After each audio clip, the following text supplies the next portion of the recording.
गे जीव उताविळ माझा म्हणून स्फुरता ती बाहू.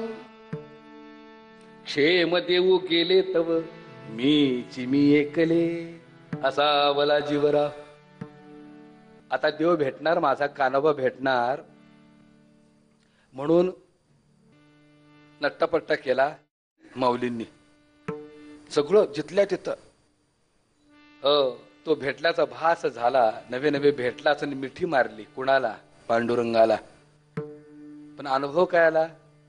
पांडुरंगाला मिठी मारायला माऊली गेले आणि स्वतःचीच मिठी स्वतःला बसली. क्षमा लागे जेऊ तावेळ माझा म्हणून स्फुरता ती बाहू. क्षेम देऊ गेले तव मी एकल. याला म्हणतात जीवरूप घोंगडी शिवरूप घोंगडीमध्ये समर्पित करणं. विठ्ठल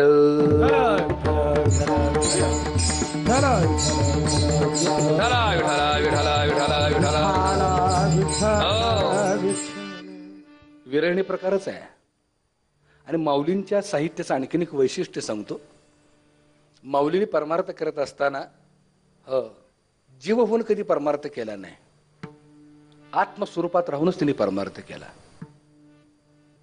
प्रगाढ ज्ञान, प्रचंड कल्पनाशक्तीचा आविष्कार, ब्रह्मांडात घडणाऱ्या घडामोडींचं ज्ञान माऊलीने ज्ञानेश्वरीत मांडून ठेवलं. वय वर्ष 16. खऱ्या अर्थानं त्यांच्या अनुभवाचे टप्पे 12 वर्षानंतर सुरू झाले. 16व्या वर्षी परमोच्च बिंदू तिने परमार्थाचा नव्हे परमेश्वर प्राप्तीचा गाठला. नवे नवे परमेश्वर झाले. कुठं ज्ञान प्राप्त केलं एवढं? कुठली तुलना द्यावी माऊलींना? तुका म्हणे नेणो युक्तीची या खोली, म्हणून ठेविली पायी डोई. तुका म्हणे नेणो युक्तीची या खोली. हो, माऊलीच्या ज्ञानाची खोलीच मोजता येईना म्हणून दंडवत घातलं तो कोपऱ्यानी. जगाने ज्यांचा उपदेश स्वीकारावा असे तुकोब्बर आहे. जर माऊलींना शरण जात असतील तर माऊलींचं ज्ञान किती आहे? बरं, वैज्ञानिक म्हणावं तर त्यांच्यापेक्षा श्रेष्ठ कोण वैज्ञानिक नाही. कवी म्हणावं तर त्यांच्यापेक्षा श्रेष्ठ कोण कवी नाही. शास्त्रज्ञ म्हणावं तर त्यांच्यापेक्षा थोर कोण शास्त्रज्ञ नाही. ऋषी म्हणावं तर त्यांच्यापेक्षा थोर कोण ऋषी नाही. कुठं कुठं मोजणार माऊलींना सांगा तुम्ही? कुठं कुठं मोजणार? समर्थ सांगताना सांगतात मनबुद्धी अगोचर न चले तर्काचा विचार उल्लेख परेहुनी परब्रह्म ते. असा अनाकलने परब्रह्म तत्व. पण माऊलींनी या ब्रह्मांडाचा शोध घेऊन त्याचा अर्क काढला आणि ज्ञानेश्वरीत मांडून ठेवलं. एवढंच नव्हे, प्रत्यक्ष परब्रह्म रूप असून जनाबाई तर म्हणते महाविष्णूचा अवतार सखा माझा ज्ञानेश्वर. महाविष्णूचा अवतार असणारे, पण ज्यावेळेला भगवंत सगुण रूप धारण करतो आणि कसं सद्गुरूप्रती आणि भगवंताप्रती आपला भाव पाहिजे हे वागून सिद्ध करून दाखवतो ती माऊली. काय सांगावं?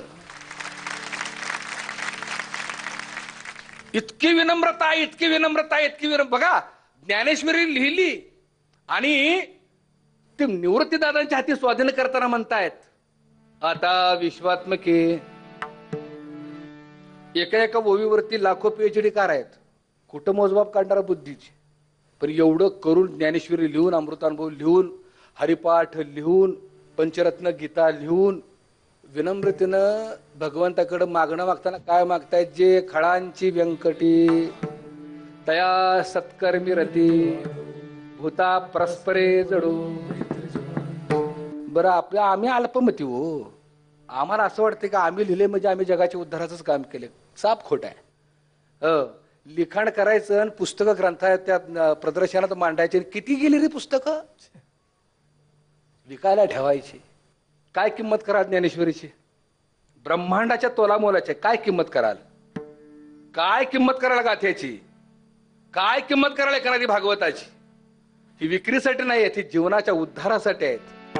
लक्षात ठेवा. पण एवढं करून सुद्धा माऊली इतके लीन होतात, अनन्य शरण जातात आणि भगवंताला विनवणी करतात. कानोबा बघा, तुमचं आमचं विनंतीपत्र, तुमची आमची तक्रार देवाकडे मांडतात. बरं, मुळात त्यांनी बी घोंगडं प्राप्त केलेच केले. लक्षात आलं का? पण देवाबरोबर भांडण करताना भगवंता काय रे म्हणले तुझं ते ऐश्वर्य, काय तुझी ती घोंगडी अनमोल अखंड. त्याच्या घोंगडीचं माप काढूया का जरा. बऱ्याच संतांनी घोंगडीचं माप काढायचा प्रयत्न केला. किती मोठी घोंगडी आहे. सख्य भक्त अर्जुन सदोदित जेव्हा बरोबर देवाबरोबरच, पण अर्जुन ज्यावेळेला घोंगडीचं माप काढायला गेला, विश्वरूप दर्शन 11व्या अध्यायात भगवंताने जसं दिलं सगळं बघितलं, खालीपासून वरतीपर्यंत. दाही दिशेला तो नटून बघ उरलेला आहे. दाही दिसेला ब्रह्मांडाला पूर्ण उरलेला आहे. तो ब्रह्मांडाचा मालक आहे. अर्जुनाला चर्मदृष्टीने ते कळालं नाही म्हणून ज्ञानदृष्टी दिली. 11व्या अध्यायात अनुग्रह दिला. एक गोष्ट लक्षात ठेवा, माऊलींच्या हातून ज्ञानेश्वरी निर्माण व्हायला कारण, अमृतानुभव निर्माण व्हायला कारण, विश्व ब्रह्ममय करण्याची ताकद ही कुणामुळे मिळाली तर निवृत्तीदादांचं वचन आणि ज्ञानोबरायांचा कान ज्यावेळेला एकत्र आले. काना वचनाची भेटी सरिसाची पै किरटी वस्तू होऊन उठी. वस्तू होणी म्हणजे वीट दगड माती नव्हे, वस्तू म्हणजे परमात्मा. ओळखा रे वस्तू सांडा रे कल्पना, ओळखा रे वस्तू सांडा रे कल्पना, ओळखा रे वस्तू सांडा रे कल्पना, ओळखा रे वस्तू सांडा रे कल्पना, ओळखा रे वस्तू सांडा रे कल्पना, ओळखा रे वस्तू सांडा रे कल्पना, ओळखा रे वस्तू सांडा रे कल्पना, ओळखा रे वस्तू सांडा रे कल्पना. नका आडराना जाऊ झणी, नका आडराना जाऊ झणी, पाप पुण्य करुणी जन्मा येतो प्राणी, पाप पुण्य करुणी जन्मा येतो प्राणी, पाप पुण्य करुणी जन्मा येतो प्राणी, पाप पुण्य करुणी जन्मा येतो प्राणी. नका आडराना जाऊ झणी, नका आडराना जाऊ झणी, पाप पुण्य करुणी जन्मा येतो प्राणी, पाप पुण्य करुणी जन्मा येतो प्राणी, पाप पुण्य करुणी जन्मा येतो प्राणी, पाप पुण्य करुणी जन्मा येतो प्राणी. म्हणून तुकोबर म्हणतो ओळखा रे वस्तू. ए जीवात्म्या परमात्म्याला ओळख, सांडा रे कल्पना. मला सांगायचं आहे काय, अनुग्रही व्यवस्था. काय व्यवस्था आहे? काना वचनाची भेटी सरिसाची पै किरटी वस्तू होऊन उठी कवणू एक जो. सगळं शोधलं, अर्जुनाला अनुग्रह दिला. आता म्हणले बघ, आणि मग देवाच्या घोंगडीचं माप काढायला गेला. नाही जमलं, नाही का, पाहताच आलं नाही. ज्ञान दृष्टीने ज्यावेळेला त्याच्याकडे पाहिलं, दिव्य दृष्टीने ज्यावेळेला त्याच्याकडे पाहिलं, त्यावेळेला शब्द बाहेर पडले, भगवंता तू अनंत आहेस रे बाबा. ह्याच्या पलीकडे दुसरा शब्दच नाही. अनंत. केवढी घोंगडी आहे बघूया. सुईच्या टोकावरती धुळीचे लाखो कण असतात, त्यातला एक कण म्हणजे पृथ्वी. पृथ्वीच्या त्या टोकावर बसून आपलं माप काढा, आपण कुठे बघा आता. बरं, इथपर्यंत नाही थांबलेलं. अशा अनंत पृथ्वी, अनंत ग्रह, अनंत चंद्र, अनंत सूर्य ज्या एका पोकळीत वास करतात त्याचं नाव आहे एक ब्रह्मांड. अशी अनंत ब्रह्मांड आहेत, आणि त्या अनंत ब्रह्मांडाचा मालक तो आहे. एवढी घोंगडी आहे त्याची. कधी सापडेल, कधी माप निघेल? कारण स्वतः भगवंताने सांगताना सांगितलंय, जर का नजर करणं वाकुडी ढासळीन ब्रह्मांडाच्या उतरणी, तेथे या देवांची प्रौढी कोण वर्णी. जर का नजर करीन, नुसती नजर जरी वाकडी केली तर ढासळीन ब्रह्मांडाच्या उतरंडी. म्हणून तेथे या देवांची प्रौढी कोण वर्णी? कारण अर्जुना, मी अमृत दृष्टी पाहे तरी सकळ जिवंत होय, परी नेणती माझी सोय अज्ञान पाखंडी. मी अमृत दृष्टी जर टाकली ना तर सगळे मेलेले जिवंत होतील रे, पण मलाच माझं स्वरूपच ओळखायला मागायला तयार नाहीत. माझं घोंगडीच कोण ओळखायला तयार नाहीत. माझे घोंगडी कसे तेही समजून घ्यायला तयार नाहीत. पार्था, सृष्टी माझी पाहता जाण. माऊलीने बघा कसं परखड म्हणले. भगवंताचं म्हणणं जे आहे जीवाबद्दल, जीवा ऐक, भगवंत काय म्हणतायत? पार्था, सृष्टी माझी पाहता जाण, थोर विघ्ने भूते दारुण, राजस तामस प्रगटवून म्हणत्या मीच देव. करुणी मूर्तीचा आकारू, तेथे करीते अनाचारू, म्हणते हाच सर्वेश्वरू, सर्वाभूती प्रगटला. मारिती पशूंच्या दावणी, आचार सांडिला ब्राह्मणी, तुळशीमळा सांडूने गळा घालीती दर्शने. अर्जुना, सोमवारासारखे व्रत ते टाकून या भ्रांत, एकादशी न करीत घालती गोंधळ. करुणी आला काशी, स्नान केलं भगीरथीशी, आणि ग्रही येऊन अश्विनवाशी करती शक्ती पूजा. गंगा त्र्यंबक टाकी तीर्थे केली एकी, मग गावाशी जाऊन शिकी जाते मल्हारी दर्शना. अनंत यात्रा करुणी हिमाचळा प्रति जाऊनी, कंठी वाहे मायराणी त्याशी कोणी उद्धरावे. विभूती चर्चुनी ललाटी, रुद्राक्ष माळा घालून कंठी हाती घेऊन देवटी जाय गोंधळाशी. ऐसे सर्वजन फुलले हिंसेने ज्ञान लोपल्याने मज न ओळखता गेले यमापाशी. अर्जुना, म्हणजे माऊलींचा अभ्यास ही अद्वैत दृष्टिकोन आहे, द्वैत दृष्टिकोन नाही. माऊलींचं एकच म्हणणं आहे, ह्या सर्वांचा सोंग घेणारा जो कोण आहे तो एक आहे. त्या सर्वांचं, विठोबाचं, रामाचं, कृष्णाचं, दत्ताचं, गणपतीचं, मर्याईचं, भाऊकायचं, सटवायचं, सगळ्यांचं, तुमचं आमचं, ह्या विश्वाचं सोंग घेणारा तो एकटाच आहे. कधी बघणार आम्ही त्याच्याकडं? बरं, त्यांनी म्हणून मूर्तीपूजेला प्राधान्य दिलं नाही असं नाही. अनंत रूपे अनंत वेशे देखिला मी त्याशी. अनंत रूपे अनंत वेशे देखिला त्याशी. अनंत रूपे अनंत वेशे देखिला मी त्याशी. अनंत रूपे अनंत वेशे देखिला त्याशी. बाप रखुमा देवी वरु खुण पाणली कैसे. बाप रखुमा देवी वरु पाणली कैसे. खुण पाणली कैसी. देखिला देखिला माये देवाचा देव. देखिला देखिला माये देवाचा देव.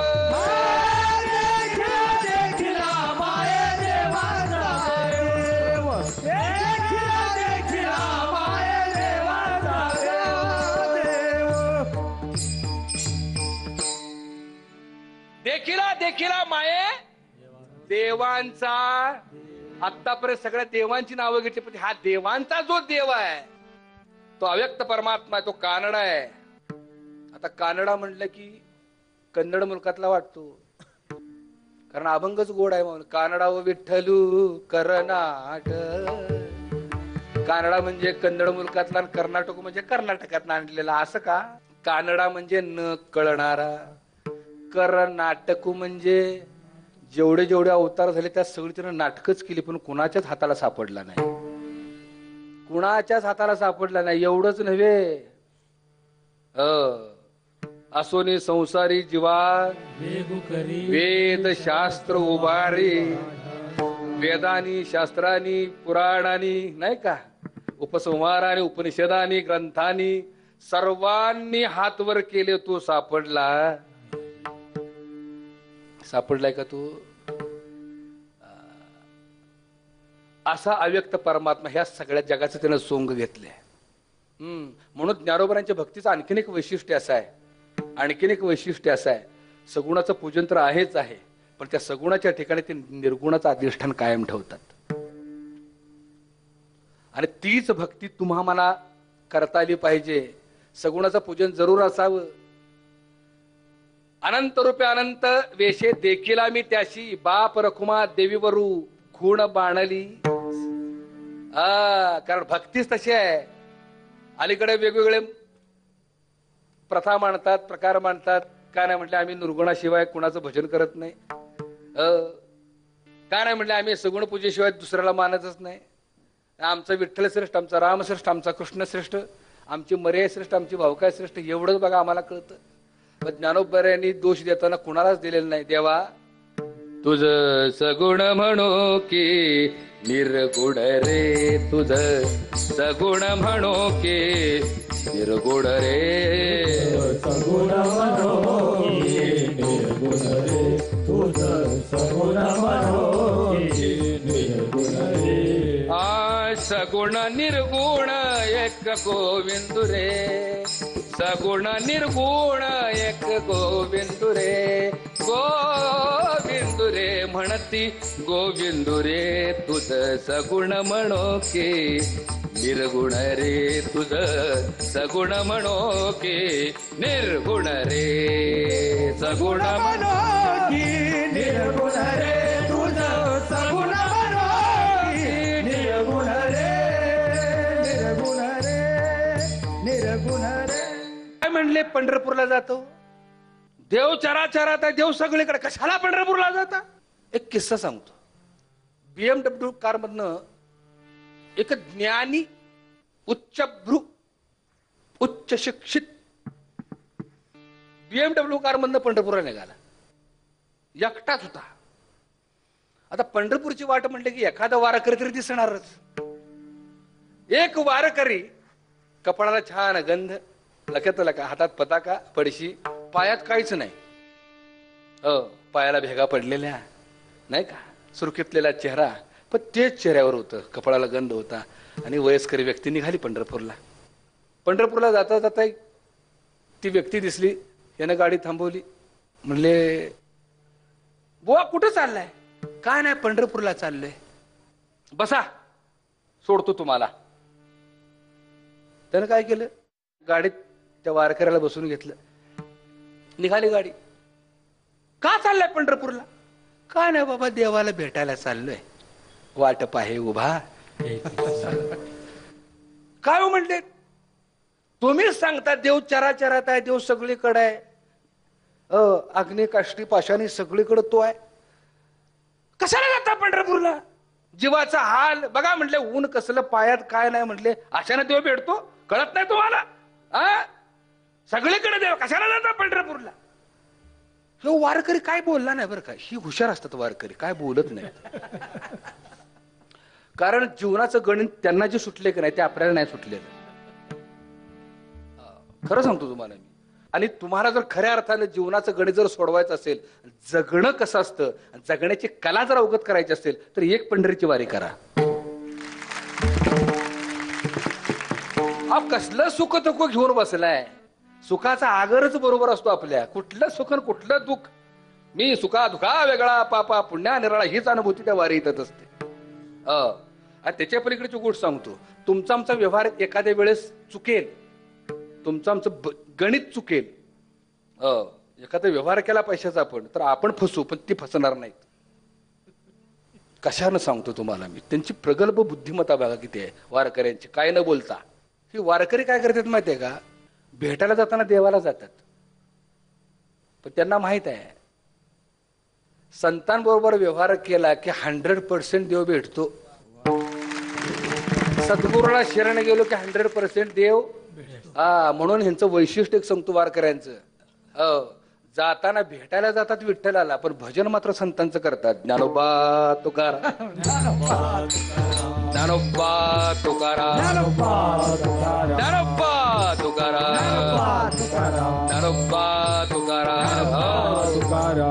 कारण माहित आहे तो तिथं उभा आहे ना, ह्याला हाक मारले की तो येतोय बरोबर. एवढी पक्की आहे ती. तसं तो सुशिक्षित म्हणाला, काय म्हणलेस, सगळ्या जगात देव भरून उरलेला, विश्वात देव भरून उरलेला, तू का पंढरपूरला गेला जीवाचा हाल करून? हे काय बोललो नाही, गप बसलो आपण. पुढे गेल्या ह्याची गाडी झाली पंक्चर. म्हणून ह्यानं काय केलं, गाडी पंक्चरच्या दुकानात वळवली आणि उभी केली. वारकऱ्यानं गप बसावं का नाही? का रे बाबा गाडी का आणलीस इकडं? टायर पंक्चर झालेला, हवा मारायला आणली इकडं. हवा सगळीकडे आहे. हवा सगळे करा हे तर का मारायला आणलीस? आता सुशिक्षित ते बी का कमी पडतोय वे? अरे बाबा हवा सगळे करा पण प्रेशर हित आहे म्हणून आणली. अरे बाबा तसंच आहे, देव सगळे करा पण प्रेशर पंढरपुरात आहे. नाही का तिथंच अवगत होतो तो. जरी सगळीकडे असला लक्षात आलं का, तर तो वाट तिथं बघतोय ना, ते तीर्थक्षेत्र आहे, आराध्य दैवत आहे.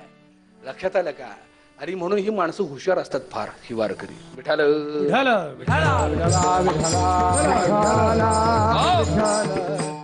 आणि म्हणून विश्वव्यापक परमात्मा जरी असला तर सगुणाच्या पूजाने तो प्राप्त होतो. म्हणून रामदास स्वामी इतकं गोड सांगताना सांगितले, सगुणाचे नि आधारे निर्गुण पावी जे निर्धारे. सगुणाशिवाय तो प्राप्त होत नाही. म्हणून ह्याला कमी लेखायचं नाही. लक्षात ठेवा. विठाल विठाला विठाला विठाला विठाला विठाला विठाला विठाला विठाला विठाला विठाला विठाला. केवढी घोंगडी आहे, जर का नजर करीन वाकोडी. तुकोबरात ते सांगतात त्या घोंगडीचा मालक किती मोठा आहे. अनंत ब्रह्मांड उदरी, अनंत ब्रह्मांड उदरी, अनंत ब्रह्मांड उदरी, अनंत ब्रह्मांड उदरी, अनंत ब्रह्मांड उदरी, अनंत ब्रह्मांड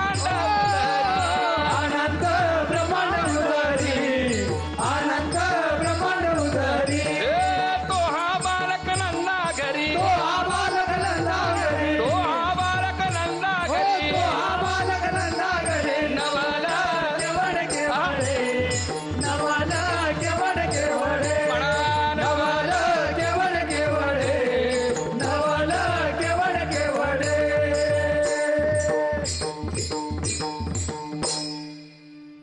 तो हा बालक अनंत ब्रह्मांड ज्याच्या उदरात आहेत.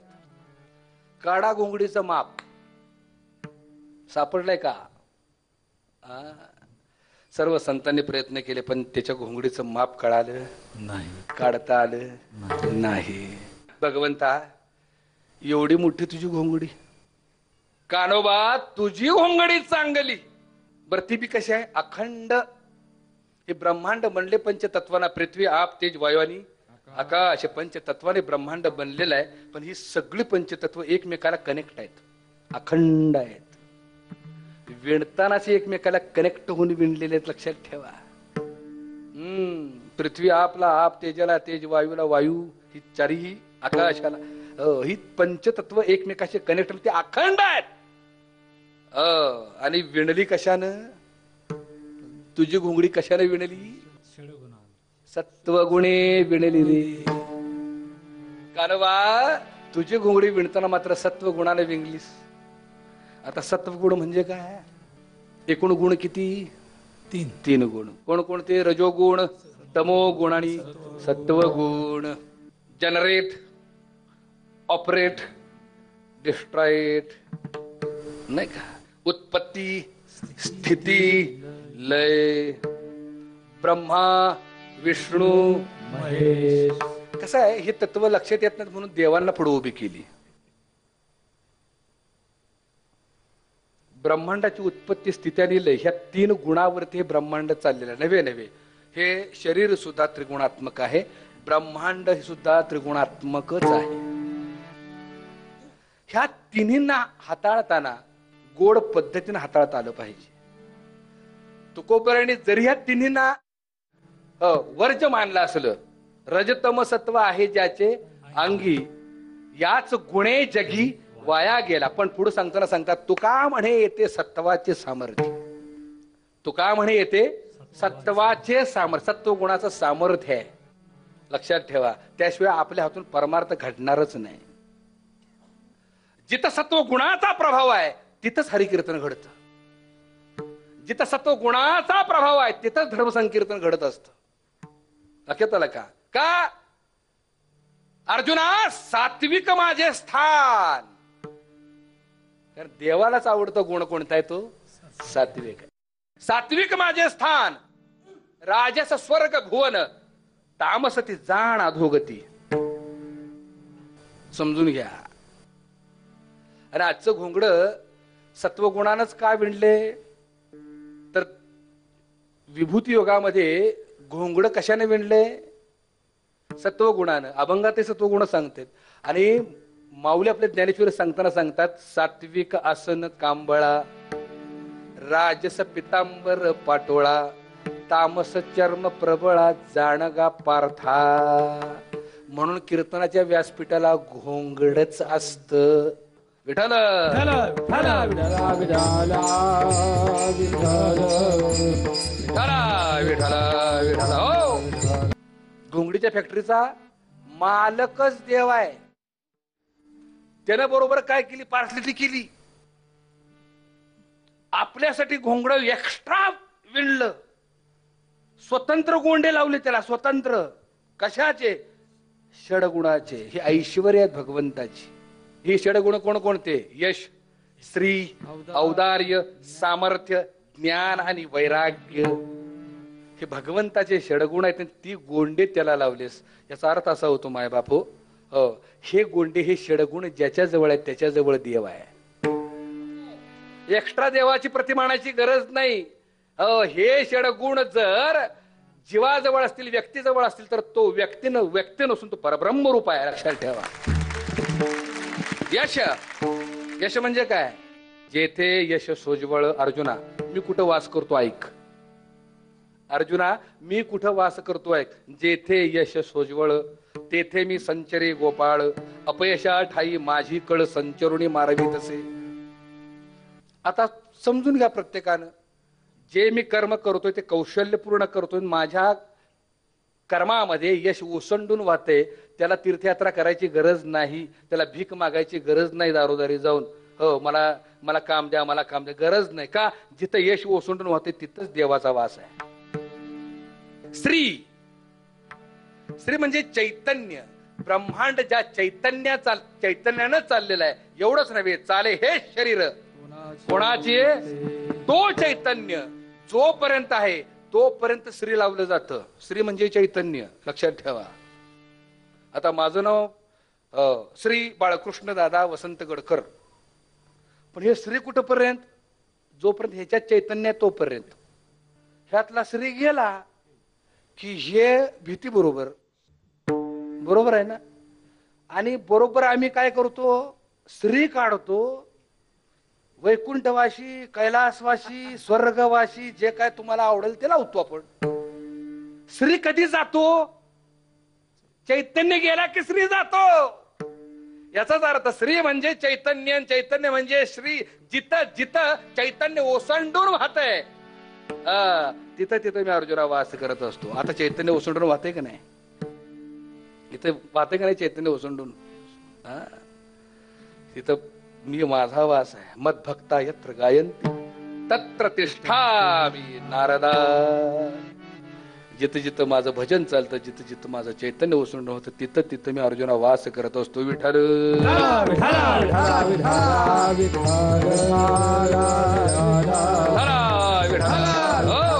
यश, श्री, औदार्य. औदार्य म्हणजे दातृत्व. सगळ्या मगाशी गोष्टी ऐकल्या. महाराजांच्या हातून किती दान झालं हेच माहित नाही. आणि खऱ्या अर्थानं सांगू, दिलेलं दान, या हातानं दिलेलं दान या हाताला कळता कामा नये. ते श्रेष्ठ दान.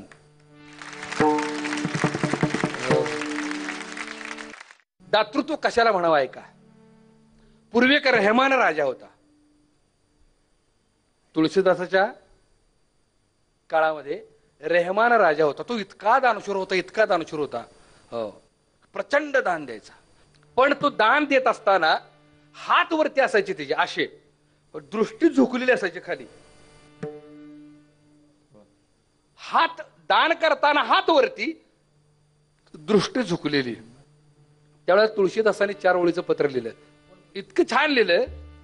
ऐसी देनी देनजू कित सिखे ओ सेन. ऐसी देनी देनजू कित सिखे ओ सेन. जो जो करूं चो करे तासो नीचे न. दान करताना ज्या वेळेला तुझे हात वरती जातात त्या तुझी दृष्टी खाली झुकलेली असते.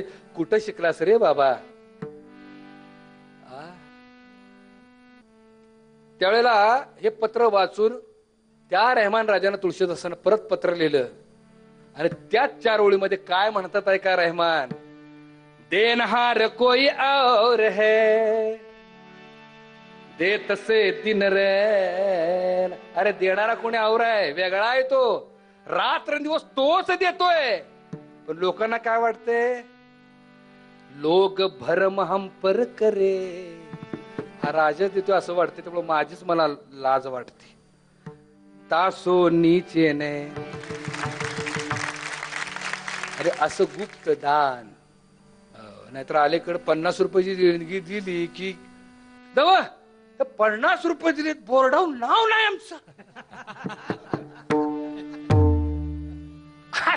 त्यानं किती दिले?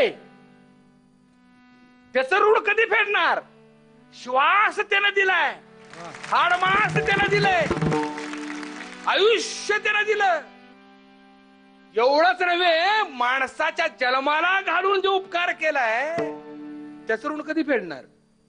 आणि ती भूमिका, भगवंताची जी भूमिका, ती भूमिका ज्या दात्याकडे आहे आणि अशा पद्धतीने जो दान देतो, भगवंत त्याच्या घरी भांडी घासतो. स्पष्ट बोलतो, भांडी घासतो, त्याच्या घरी झाडलोट करतो. यश, श्री, औदार्य, सामर्थ्य. एक गोष्ट लक्षात ठेवा, मनुष्य जन्माला जीव आल्यानंतर पाप पुण्य करून जन्मा येतो आणि सुखदुःखी त्याला भोगावीच लागतात. पण आपल्या प्रपंचामध्ये भगवंताचा अनुष्ठान ठेवण्यासाठी जो आपल्या सामर्थ्याचा वापर करतो, प्रारब्धाने येणारे दुःख तो सहज पेलतो आणि सामर्थ्याने भगवंताचा अखंड नामस्मरण आपल्या प्रपंचात वाजवतो, गाजवतो, तिथं भगवंताचा वास करतो. सामर्थ्य आहे चळवळीचे, जो जे करील तयाचे, परंतु तेथे भगवंताचे अधिष्ठान पाहिजे. याला म्हणायचं सामर्थ्य. यश, श्री, औदार्य, सामर्थ्य, ज्ञान. ज्ञान प्रत्येकाकडे आहे, प्रत्येकाकडे ज्ञान आहे. पण त्या ज्ञानाबरोबर आलेला जो अहंकार आहे का, त्या अहंकारानं सगळ्यांना मातीत घातलंय. कारण खऱ्या अर्थानं खरं ज्ञान कोणतं हेच माहित नाही. वैद्यकीय ज्ञान, संगीत कलेचं ज्ञान, व्यापाराचं ज्ञान, व्यवसायाचं ज्ञान, कीर्तनाचं बी ज्ञान, प्रवचनाचं बी ज्ञान. बघा मी काय म्हणतोय, हे ज्ञान आहेत. ह्याच्याही पुढची गोष्ट जाऊन सांगतो, जोपर्यंत आमची भाषा बंद होत नाही, जोपर्यंत आमचे शब्द बंद होत नाहीत, तोपर्यंत आम्हाला पुढचं पाऊल टाकता येणार नाही. कारण देव कधी कळतो? मौनावस्थेनंतर. माऊलीने सांगताना सांगितलंय, जिथं शब्द खुंटले, शब्द आली निशब्दता, तटस्थ होऊन ठेले निज रूप पाहता, ते सुख काय सांगू वाचा बोलता नये. शब्दे वीण संवादू तुझे वीण अनुवादू,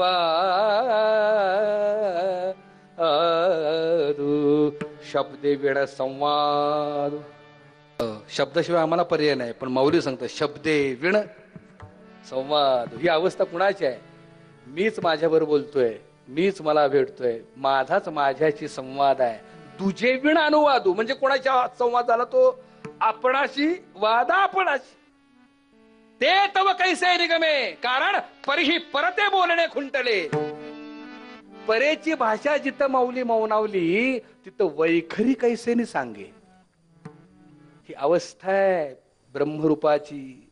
जीव ज्या वेळेला शिवरूप होतो त्यावेळेला त्याला बोलता येत नाही. ते सुख काय सांगू वाचा बोलता. समजून घ्या. मुख्याला साखर द्यावी, मुख्याला साखर द्यावी, आणि त्याला विचारावं कशी आहे सांग. मुख काय सांगेल? अभिनय पलीकडे त्याला सांगता येणार नाही. साखर कशी, ह्याच्या पलीकडे त्याच्याकडे शब्दच नाहीत. मुख्या साखर चाखाया दिदली, बोलत आहे बोलई, बोलविना ते सुख काय सांगू वाचा बोलता नाही. म्हणून मी कीर्तनाचं ज्ञान म्हणतोय. जसं इतर ज्ञान आहे तसंच हे बी ज्ञानच आहे. ह्या ज्ञानाची परिणिती ज्या आत्मस्वरूपाकडे जाईल त्यावेळेला आमचं तोंडही बंद होईल, कारण शब्दानं त्याचं वर्णनच करता येत नाही. विठ्ठल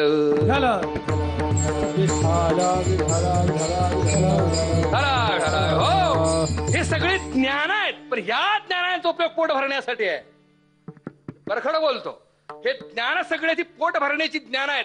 म्हणून समर्थाने ज्ञानाची व्याख्या इतकी गोड केलेली आहे. ऐक ज्ञानाचे लक्षण. ज्ञान म्हणजे आत्मज्ञान आणि पहावे आपणाशी आपण या नाव ज्ञान. ऐक ज्ञानाचे लक्षण. ज्ञान म्हणजे आत्मज्ञान आणि पहावे आपणाशी आपण या नाव ज्ञान. ज्याला आत्मज्ञान प्राप्त झाला त्यानं सागर प्राप्त केला. थेंबाला काय घेऊन बसलाय? थेंब थेंब म्हणजे इतर ज्ञान आहे, तर आत्मज्ञानात सागर आहे. ते प्राप्त केलं. नवे नवे नुसतं प्राप्त करून उपयोग नाही. आत्मज्ञान प्राप्त करून आत्मस्वरूपात राहणं हे खरं आत्मज्ञानियाचं लक्षण आहे. आणि म्हणून हे ज्ञान षडगुणापैकी हे 5वं गुण कोणतं? ज्ञान.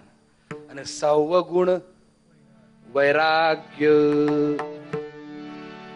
हातानं टाळी, मुखानं भगवंताचं गोड भजन. विठोबा रखुमाई जय जय विठोबा रखुमाई जय जय विठोबा रखुमाई.